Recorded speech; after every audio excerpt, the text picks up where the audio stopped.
Thank you so much. ముఖ్యంగా media మిత్రులకు నా పాదాభివందనం.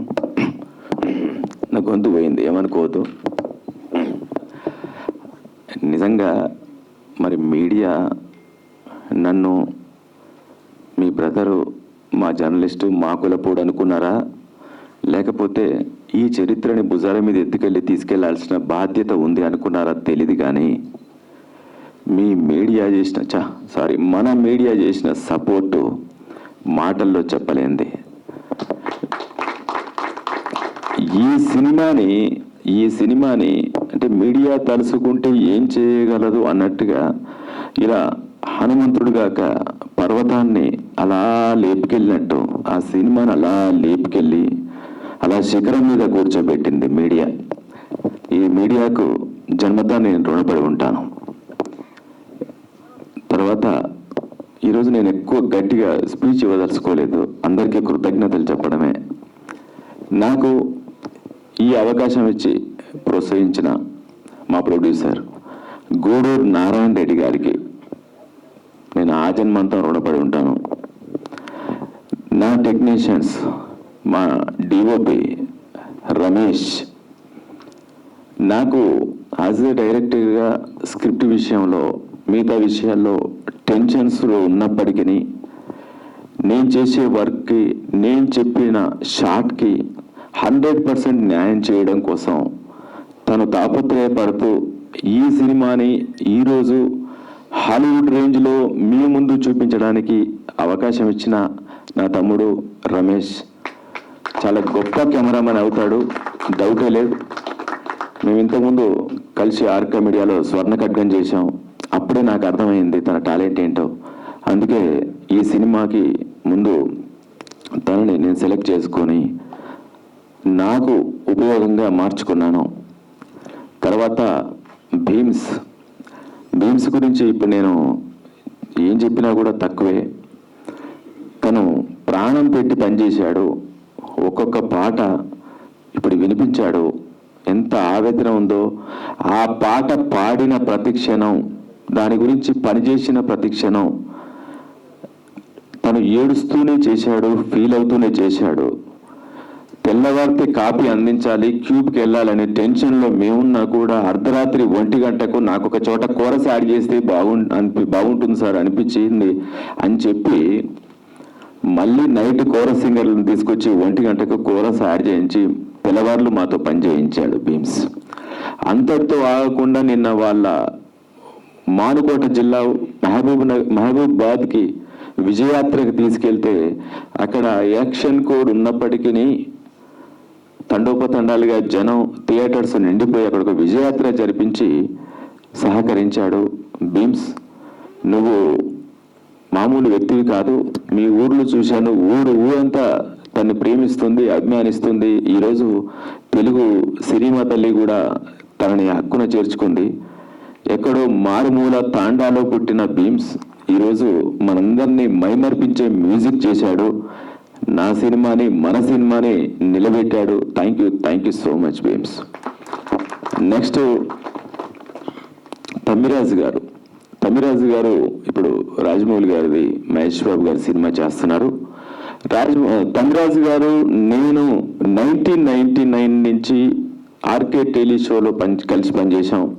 నాకు సీరియల్స్కి తను ఎడిటింగ్ చేసేవాడు. రాజమౌళి గారి శాంతినివాసం సీరియల్కి ఎడిటింగ్ చేసేవాడు. తర్వాత ప్రసాద్ ల్యాబ్లో చేస్తూ ఉండేవాడు. అక్కడి నుంచి నాకు బెస్ట్ ఫ్రెండ్ తమ్మిరాజు గారు.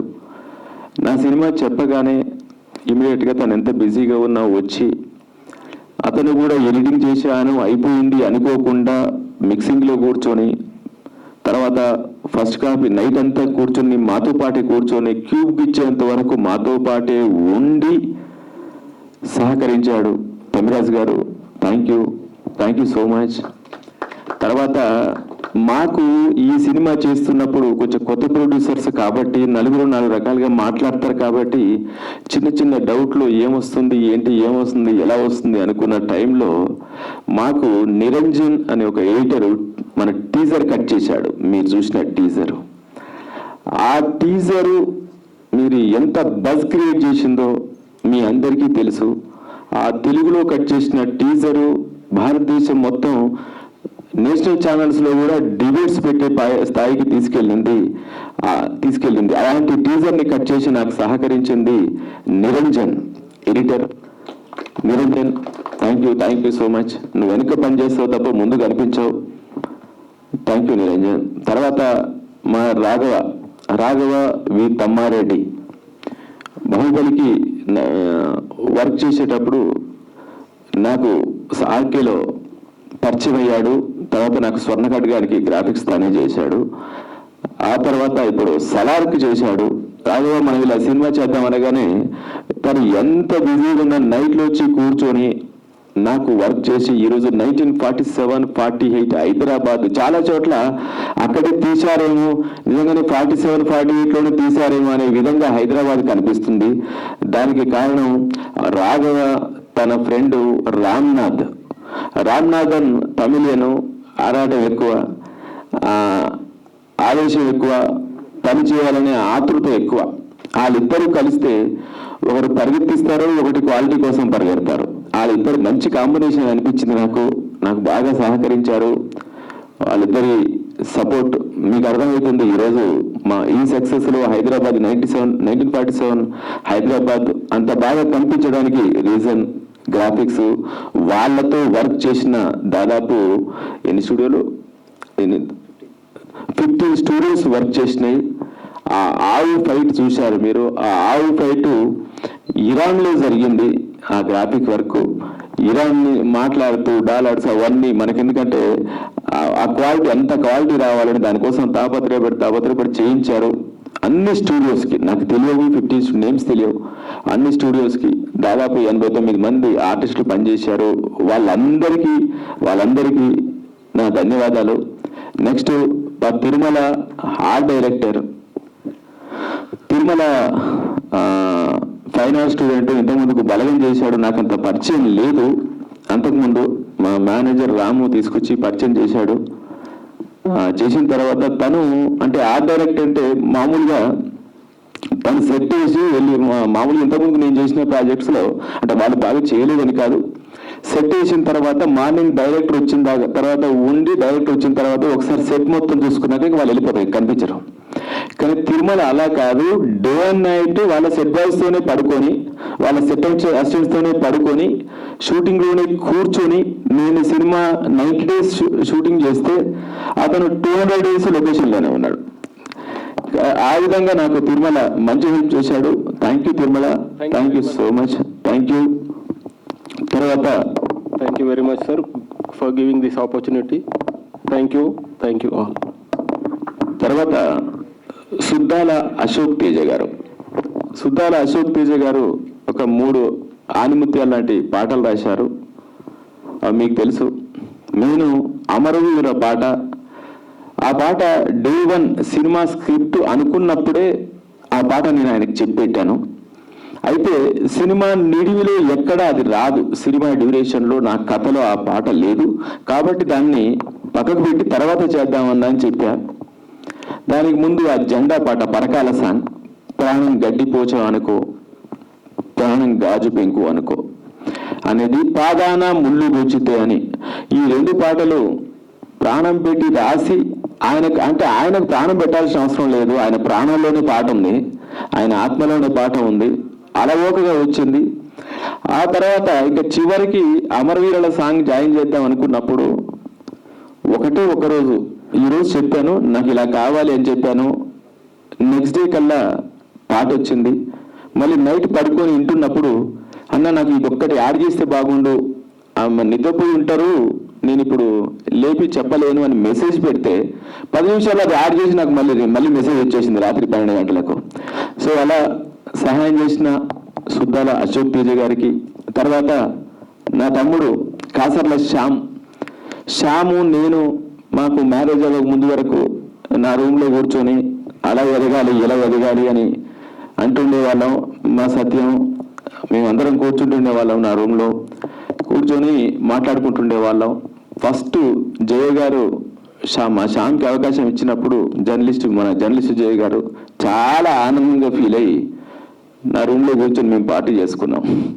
అప్పుడు అనుకున్నాం శ్యామ్ నీకు టైం వస్తుంది, నువ్వు నీకంటూ ఒక పేజీ ఉంటుంది ఈ ఇండస్ట్రీలో అనుకున్నాం. తమ్ముడు ఎంత ఎదిగాడో మీకు తెలియంది కాదు. ఇప్పుడు ఏ పాట చూసినా శ్యామ్ ఉండాల్సిందే.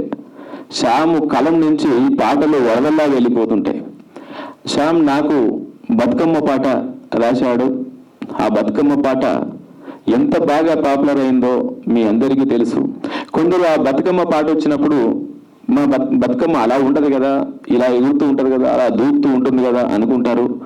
బతుకమ్మ అంటేనే అమ్మ ముందు అన్ని బాధలు చెప్పుకుంటాము అనే ఉద్దేశంతోనే అది జరిగిందే ఆ పాటలో తీశాము. భారతీ భారతీ ఉయ్యాలో మా తల్లి భారతీ ఉయ్యాలో అని ఈరోజు ఆ పల్లవి వరకు మేము రాసింది కాదు.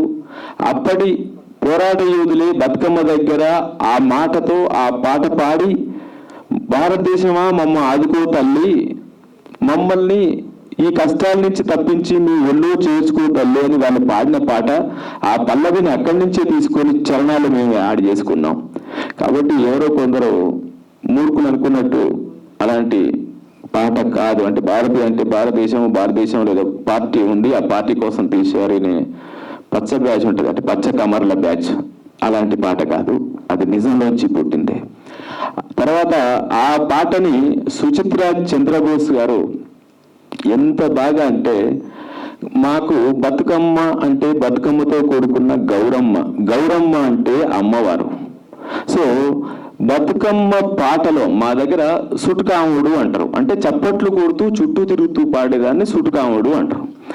మేము అంతవరకే తెలుసు. కానీ ఇదే సుట్కాముడులో అమ్మవారిని చూపిస్తే ఎలా ఉంటుంది అని ఆలోచన వచ్చి మన అనసూయ గారిని మధ్యలో బతుకమ్మ మధ్యలో వెనకాన్ని చేతులు వస్తూ అమ్మవారిలాగా చూపించి గౌరమ్మని గుర్తు చేశారు. అంత గొప్పగా కంపోజ్ చేశారు సుచిత్ర మేడం కలిసి.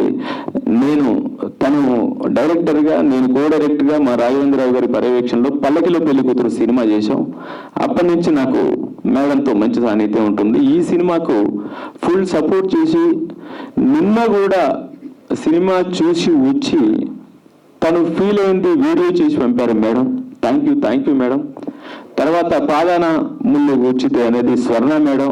తను నాకు అంతకుముందు పరిచయం లేదు, తను మంచి సహాయం చేశారు. జెండా సాంగ్ శంకర్ గారు. జెండా సాంగ్ చేసే టైంకి నాకు బడ్జెట్ రెస్ట్రిక్షన్స్ ఉండే ఫస్ట్. కానీ శంకర్ గారు వర్క్ను చూసి, శంకర్ మాస్టర్ వర్క్ను చూసి, ఆయన ఆల్రెడీ అప్పటికే త్రిబులారు పెద్ద సినిమాలు చేసి ఉన్నారు. ఆయన వర్క్ని చూసి ఆ విజువల్స్ బాగా వస్తుంటే కంపెనీ కూడా, అంటే ప్రొడక్షన్ హౌస్ కూడా లేదు ఆ సినిమాకి ఆ సాంగ్ బాగా వస్తుంది పెట్టేద్దామని చెప్పి, అంటే మా సినిమాలో ఆ సాంగ్కి దాదాపు ఒక్క సాంగ్కే 1.5 crore ఖర్చు పెట్టాము. వితౌట్ సీజీలు 1.5 crore ఒక్క సాంగ్కే అయ్యింది. Shankar master thank you so much. తర్వాత ఇక్కడ కూర్చుంటాడు మా సురేష్ వర్మ అల్లూరి. ఈరోజు సినిమా ఎందుకంటే నేను ఒక టెక్నీషియన్ని, క్రియేటర్ని. మా సంస్థ కొత్త సంస్థ. ఈ మీడియాతోటి, డిస్ట్రిబ్యూటర్స్తోని, అందరితోటి అనుసంధానంగా ముందుకు నడిపించింది మా సురేష్ లేకపోతే నిజంగా చెప్పాలంటే ఈరోజు మేము ఆగమైపోయేటోళ్ళం. ఎందుకంటే వాళ్ళకు మాకు అంత అప్రోచ్ తెలియదు డిస్ట్రిబ్యూషన్తో. సురేష్ మాకు మంచి సహకారం చేశాడు. ఎక్కడ కూడా సురేష్కి పని చెప్తే సురేష్ ముఖంలో టెన్షన్ కనపడదు, లోపల ఉంటుందేమో. అందులో ఆ అమ్మాయి కమలాసన్ గారి అమ్మాయి శృతి హాసన్ గారి క్యారెక్టర్ సురేష్ది, పైన ఫేస్లో ఎక్స్ప్రెషన్ కనిపించదు, పని జరుగుతుంటుంది, టెన్షన్ పడుతూ ఉంటాడు. కానీ వర్క్ మాత్రం నీట్గా జరుగుతుంది. సురేష్కి పని చెప్తే ప్రశాంతంగా నిద్రపోవచ్చు. అలాంటి సురేష్ మాకు దొరకడం మా అదృష్టం. Suresh thank you so much. నీ ద్వారా నాకు ఒక మంచి బ్రదర్ దొరికాడు అనుకుంటున్నాను.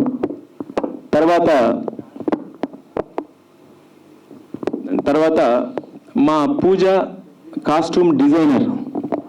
ఆ అమ్మాయి అంటే మళ్ళీ మీరు పార్టీ వరకు తీసుకెళ్ళొద్దు, బండి సంజయ్ కుమార్ రికమెండేషన్ ద్వారా మా దగ్గరికి వచ్చింది. ఈ అమ్మాయి రికమెండేషన్ కదా అని నేను మా రెడ్డి గారు మనసులో అనుకున్నాం. సరే పని చేస్తే చూద్దాం, లేకపోతే లైట్ అని చెప్పేశారు మా పెద్ద ఆయన డైరెక్ట్గా. మనకు పని కావాలి, పని చేస్తే చూద్దాం, లేకపోతే లైట్ అన్నారు. లేదు సార్ చూద్దామని చెప్పి ఆ అమ్మాయిని నేను కూర్చోబెట్టి నీట్గా మాట్లాడి తర్వాత మా మైదర్కి అప్పగించి మైదర్ మొత్తం సబ్జెక్ట్ అంతా చెప్పన్న తర్వాత మైదర్ ఎక్స్ప్లెయిన్ చేసిన తర్వాత ఆ అమ్మాయి వెళ్ళిపోయిన తర్వాత వెరీ బిగినింగ్ స్టేజ్ ఇది. వెళ్ళిపోయిన తర్వాత ఒక 3 days తర్వాత ఆ అమ్మాయి ఒక బొమ్మలు గీసుకొని వచ్చింది. గీసుకొని వచ్చిన తర్వాత నిజంగా నేను పక్కకు పెట్టేశాను, నా బ్రెయిన్ నుంచి పక్కకు పెట్టేసి ఇంకా వేరే ఆలోచిస్తున్నా.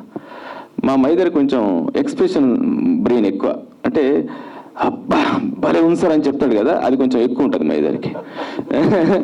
తక్కువ పరిగెత్తుకుంటూ వచ్చి ఆ అమ్మాయి గురించి సార్ అది సార్ ఇది సార్ ఇది సార్ అని చెప్పాడు. ఎందుకు చెప్పాడంటే ఆ అమ్మాయిలో ఉన్న గొప్పతనం ఏంటంటే ఆ క్యారెక్టర్స్ నేమ్స్ ఉంటాయి కదండి, ఆ నేమ్స్ ఎందుకు పెడతారు. ఉదాహరణకు మల్లేష్ అని పెట్టారనుకోండి, మల్లన్న స్వామి, మల్లన్న దేవుడు అంటే యాదవులు ఎక్కువ పెట్టుకుంటారు.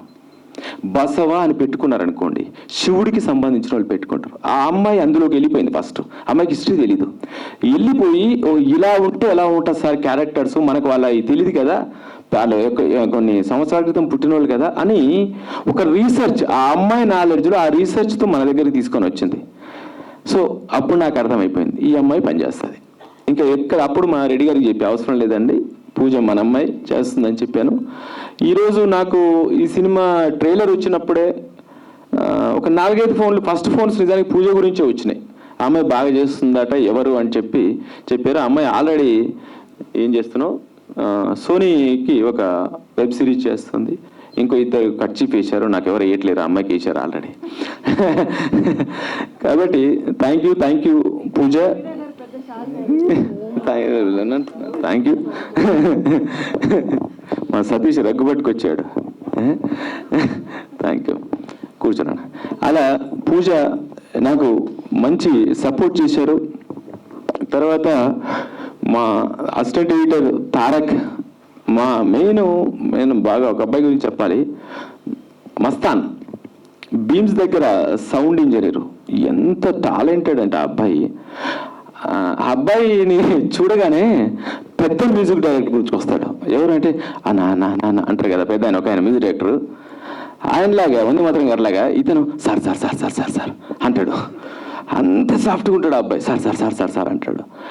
కానీ కోరస్ సింగర్స్తో కూడా ఆ ట్యూన్ చెప్తూ పాడిస్తాడు. జస్ట్ సౌండ్ ఇంజనీర్ అబ్బాయి, ఆ ట్యూన్ చెప్తూ పాడిస్తాడు. నిజంగా చెప్పాలంటే బీమ్స్కి ఒక భుజం మాలియా మేనేజర్ అయితే ఒక భుజం కాదు గుండెకాయనే మస్తాన్ మంచి వర్క్ చేశాడు. తర్వాత వాళ్ళ మొత్తం టీం అందరూ బాగా సపోర్ట్ చేసి ఇంత మంచి అవుట్పుట్ రావడానికి తాపత్రయపడ్డారు. వాళ్ళందరికీ నా ధన్యవాదాలు. తర్వాత సింగర్స్ శంకర్ మహాదేవన్, మోహన భోగరాజు, మా బీమ్స్తో పాటు కైలాష్ ఖేర్, హిందీ కైలాష్ ఖేర్ పాడారు. తర్వాత మా జితేంద్ర గారి అమ్మాయి, మాతో పాటు రాజమౌళి గారికి శాంతినివాసం చేసేటప్పుడు 2nd యూనిట్ డైరెక్ట్ చేసేవాడు జితేంద్ర గారి అమ్మాయి పేరు మర్చిపోయా, స్ఫూర్తి. Thank you. స్ఫూర్తి అని నా కూతురు లాంటిది, మా జితేంద్ర కూతురు కాబట్టి నా కూతురు లాంటిది. అమ్మాయి ఎంత పెద్ద సింగర్ అయిందని తెలీదు. ఆ బతుకమ్మ పాటలో ముందు పల్లవి పాడింది ఆ అమ్మాయి స్ఫూర్తి, చరణాలు పాడింది మోహన భోగరాజు. అంతా మొత్తం మోహన లాగానే ఉంది కానీ ఆ అమ్మాయి పాడింది. వీళ్ళందరూ నాకు సహకారం చేశారు.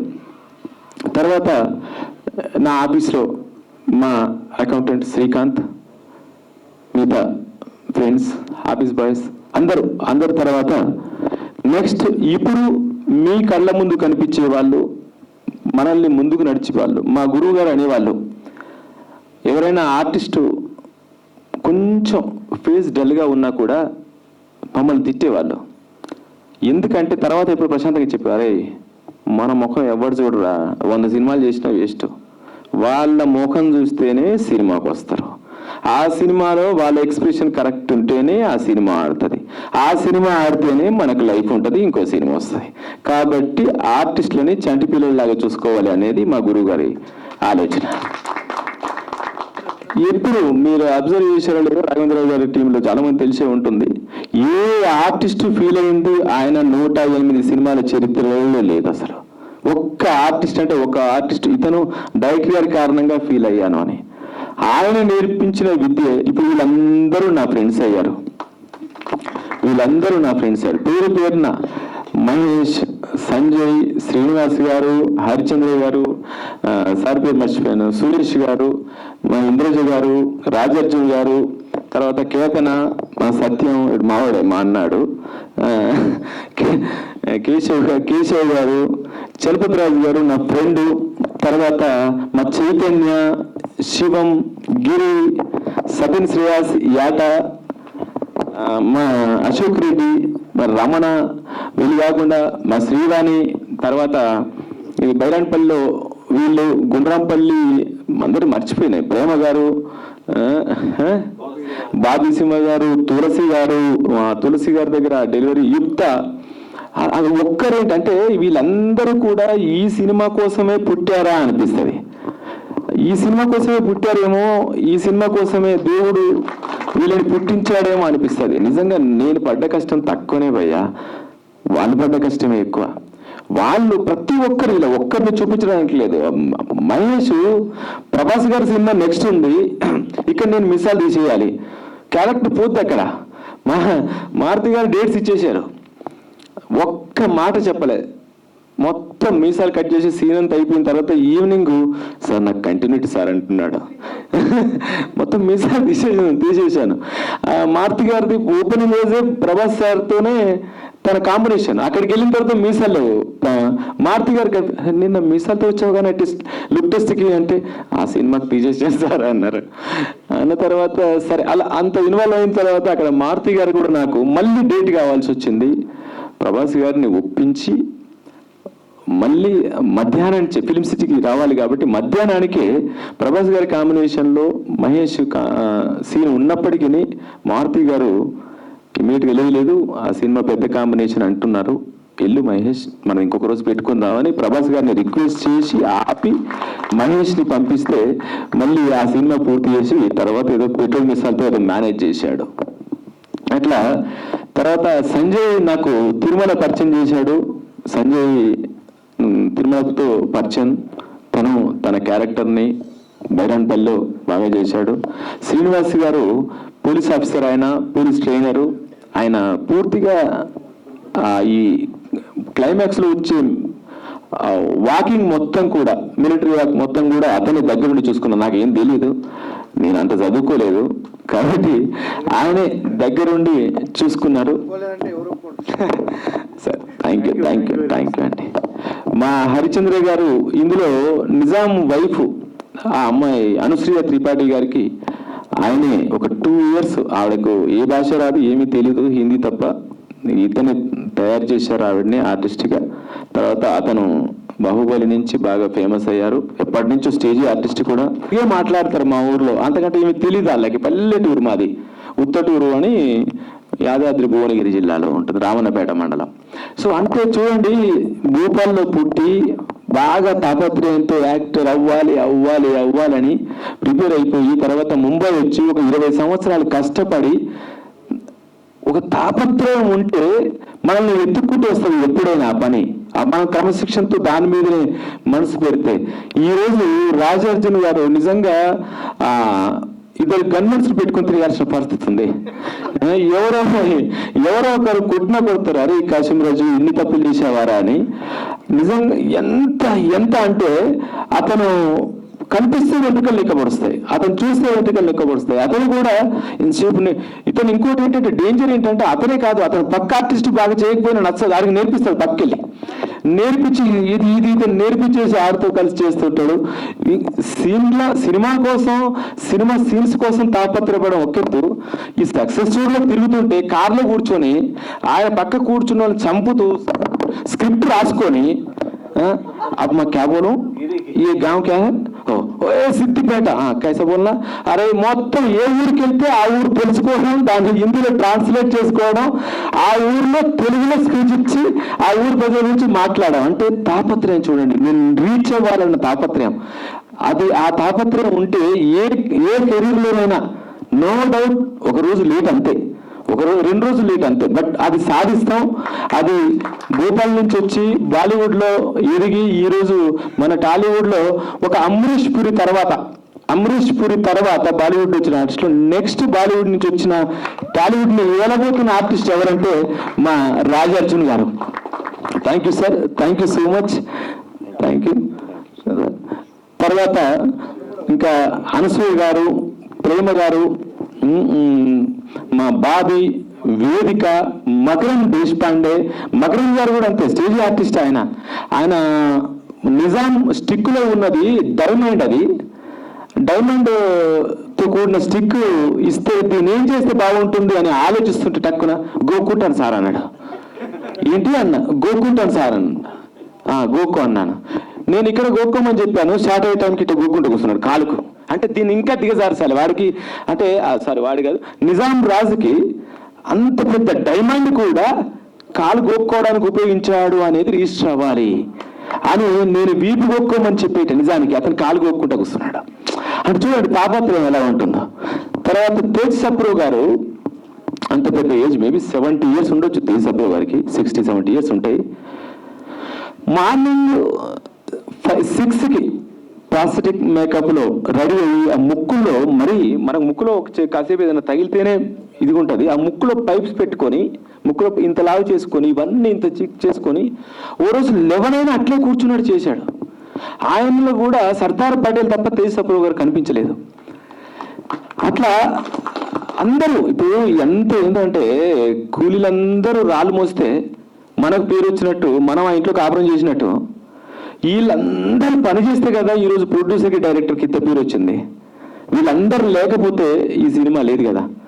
కానీ అందుకనే ఈ సినిమా నాది కాదు, వీళ్ళందరిది, నా డైరెక్షన్ డిపార్ట్మెంట్ది, నా మేనేజర్స్ది, నా కాస్ట్యూమ్స్, మేకప్,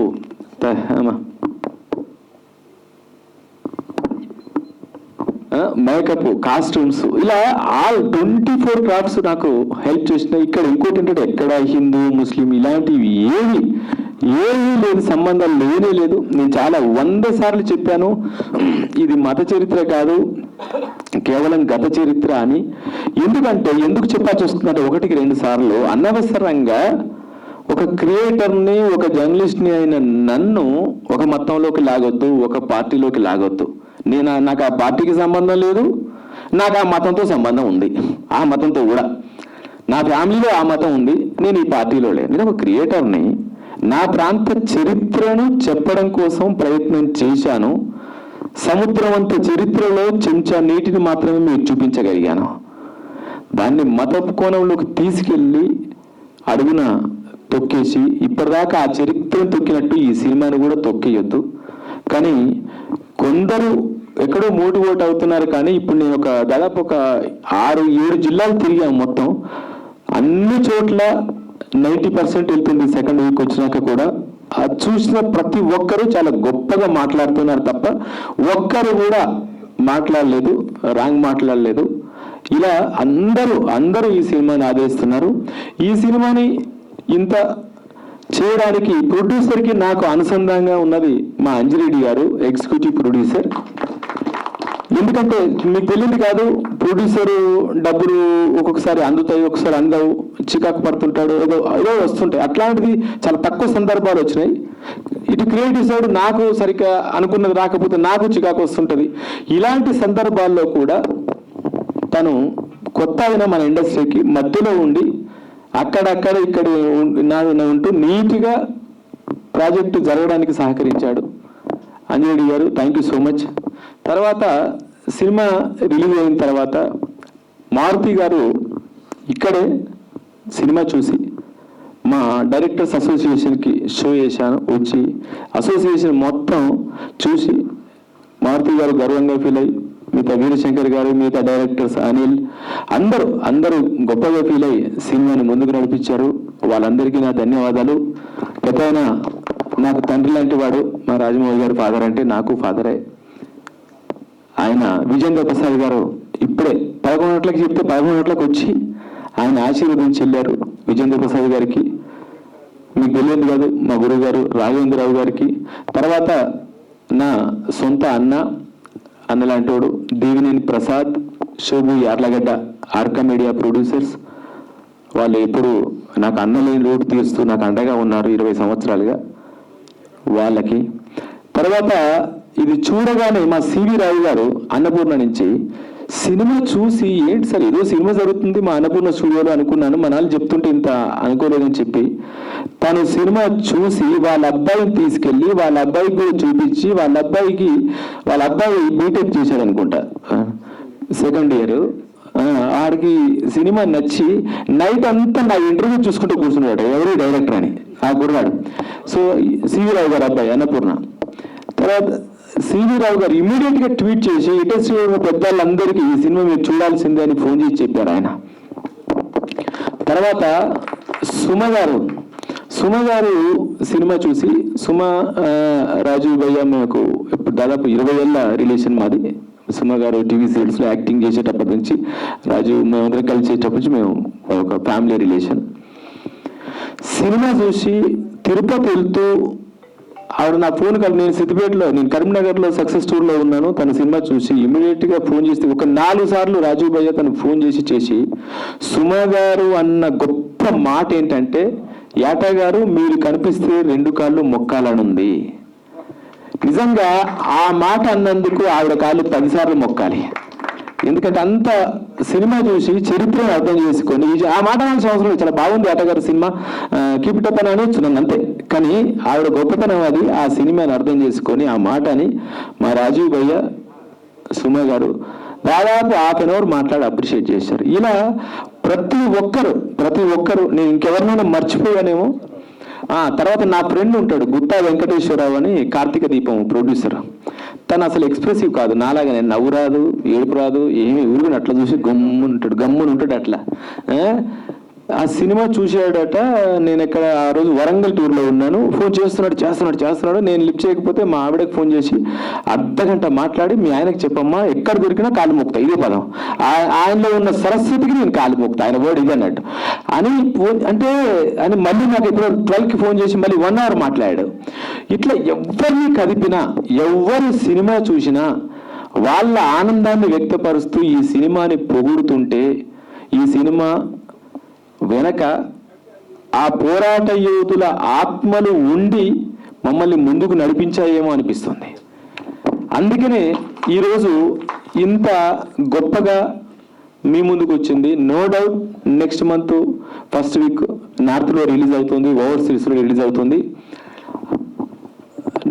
మరాఠీ అదే నార్త్ అంటే టోటల్గా మళ్ళీ అక్కడి నుంచి ఒక సునామీ వచ్చి ఆ సునామీ మళ్ళీ తెలుగు రాష్ట్రాన్ని తగులుతున్న నమ్మకం నాకుంది. అక్కడ సునామీ స్టార్ట్ అవుతుంది, ఆ సునామీ తెలుగు రాష్ట్రాన్ని మళ్ళీ తగులుతుంది, ఇక్కడ మళ్ళీ సునామీ మొదలవుతుంది. ఈ సినిమా ఈరోజు ఆగిపోయేది కాదు.